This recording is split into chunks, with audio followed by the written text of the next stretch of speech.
I'm David Rhyne, Artistic Director of SC Bach, and I'm very happy to be here at the Sigel Music Museum in Greenville, South Carolina with Gabriel Smallwood. Before we get further into the discussion with Gabe, I do want to thank Tom Strange for allowing us to take advantage of these wonderful keyboard instruments at the museum. Tom is here. Thank you, Tom, for all of your help putting this together for us. Gabe has been involved with SC Bach from the beginning. In 2015, you played the harpsichord on our first major concert, actually using one of these original instruments before there was a music museum. Then you played our first free shorts concert the next spring, and I believe since then you've played at least 2 programs for us before Yes. the one that we're preparing for tonight. Welcome back to Thank SC you. Bach. I hope this relationship continues. It's great to have you back in the States, and we'll talk about that in just a bit. When you last performed for SC Bach in February of 2018, you were studying at the music school founded by Felix Mendelssohn in Leipzig. Tell us a little bit about what you've been up to since that time, 2 years ago. Sure. Thank you. Well, since then, I have finished my undergraduate degree. I've graduated from the school in Leipzig with a major in piano and a minor in harpsichord.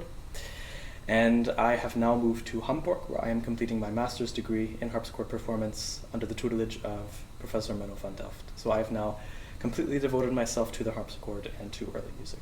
Okay. Many of our listeners might not know that that was possible, that you could actually major in harpsichord, being that it's somewhat of a more obscure instrument for today's music world. What led you to this interest in harpsichord music?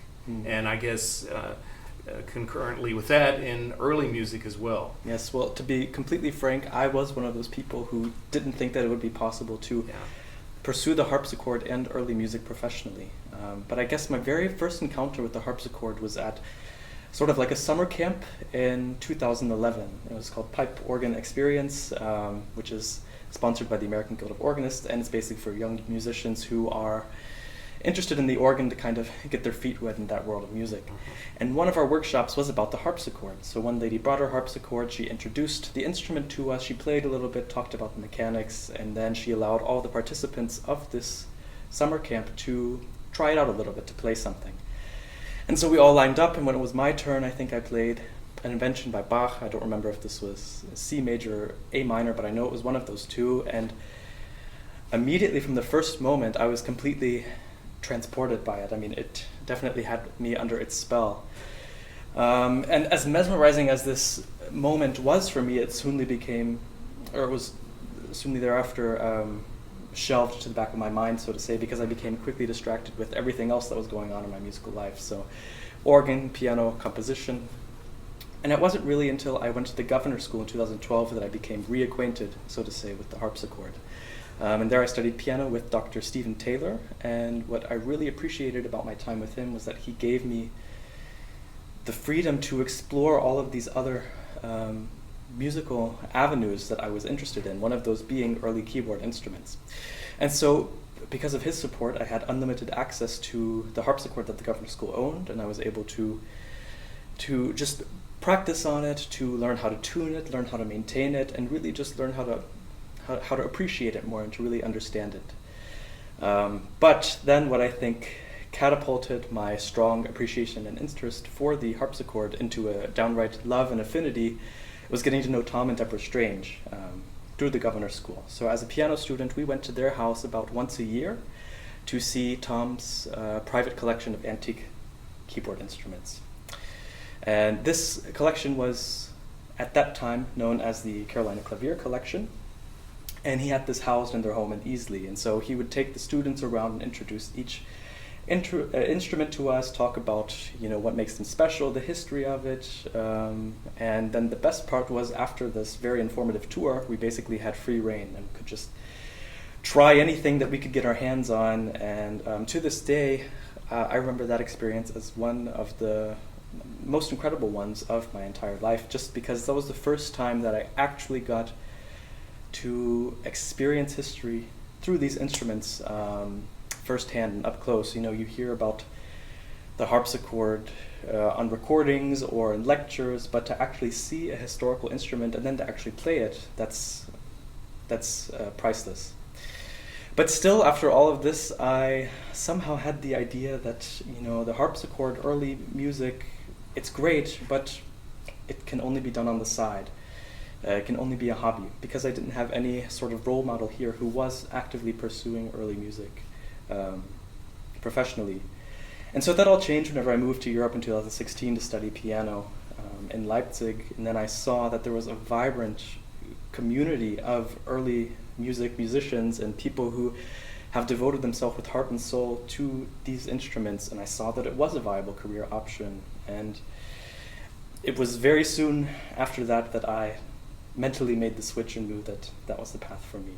Have you given up the piano, or are you trying to keep up both instruments? Well, to be honest, I haven't touched the piano really seriously since I played my last jury of my bachelor degree, so my final exam for piano. And to be honest, I'm enjoying the time away from it. If I ever go back to it, I can't say right now, but I'm really enjoying getting to dive deeper into this world of early music and the harpsichord. Yeah. Tell us a little bit about the program you're planning for SC Bach. The program that I'm planning for SC Bach, well, I consider myself to be very fortunate that whenever I am constructing my programs, I have total freedom. I don't have to think, okay, well, what should I play? What do I need to play? But I can think, what do I want to play? What music do I want to learn? What do I want to share with my audience? And one of those pieces that I've been wanting to learn for a very long time is a French Suite in E-flat major by Bach. And the reason I wanted to learn it is because it begins with this gorgeous and lush allemande, which in my opinion is anything but an allemande in character and texture. To me, it's much more reminiscent of a prelude because it's driven by harmony and harmonic progression instead of by smaller figures and motives, which is much more typical of the dance music. And this allemande is, of course, followed by the typical dance movements like a courante, sarabande, and then comes a gavotte, an air, and a gigue, and all of these other movements are just as musically interesting as they are delightful. So that would be one of the pieces on the program. And then I wanted to do some French music, and so I'm playing a piece by Armand Louis Couperin, which was the youngest Couperin and part of the great Couperin family, which is like the French equivalent of the Bach family in Germany. And this is a piece called L'Arlequin or La Adam, and it basically describes a very mischievous and trickster-like figure from the Italian Commedia dell'arte. And I think you can hear that very well in the character of the piece too. And then I moved to 4 pieces by Rameau from his collection of keyboard suites from 1727. And these 4 pieces I picked because I felt like it was a good mixture of Rameau's greatest hits and also maybe some of his more unknown pieces. So I think that these 4 pieces as a mini suite really display Rameau at his best on the harpsichord. And then I play 2 Italian pieces from the first half of the 17th century. One piece is by Frescobaldi, and it is a capriccio on the theme of Orche noi rimena. And this piece is in the form of variations, which in the Italian tradition was known as partite. Then the other piece that I'm playing is a piece by a lesser-known composer, Ascanio Maione, who was part of the Neapolitan school of composers. And this piece is a keyboard transcription of a madrigal by Arcadelt. A very beautiful piece, and like I said, a bit obscure, but that's why I love playing it. Well, we'll look forward to hearing this. Since we're at the museum, you have options for playing on historic instruments. Mm-hmm. How does that feel for you, being able to use these instruments, and what does that add to the music? Well, I think it's wonderful. I mean, as a harpsichordist, that's what you dream of, is getting to make history or experience history not only through playing these historic pieces, but also playing them on historic instruments. So I'm just very grateful that I have the opportunity to use these instruments at the Sigel Music Museum to really dive deep into the heart and soul of these pieces to really understand what they're like.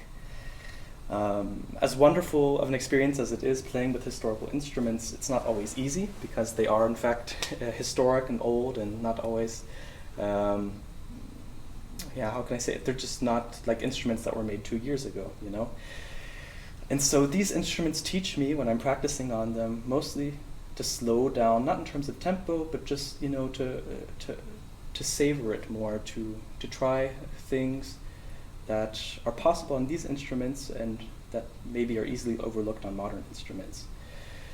But I think it's really important when playing early music on historical instruments to really try to tap into that aspect, to not regard these instruments as old and more, or as lesser than, because of their age and because of their playing ability. Not to think of the disadvantages of playing on them, but to instead think of the advantages of playing on them and what they can teach you as a musician. And to me, whenever you really open yourself up to these historical instruments, that's one of the most gratifying experiences of music making. Well, Gabe, thank you again. It's wonderful to have you part of SC Bach again. Thanks for taking time. I know your time in the States is not very long, so thanks for doing this for us, and we look forward to more relationship with you in the future. I do too.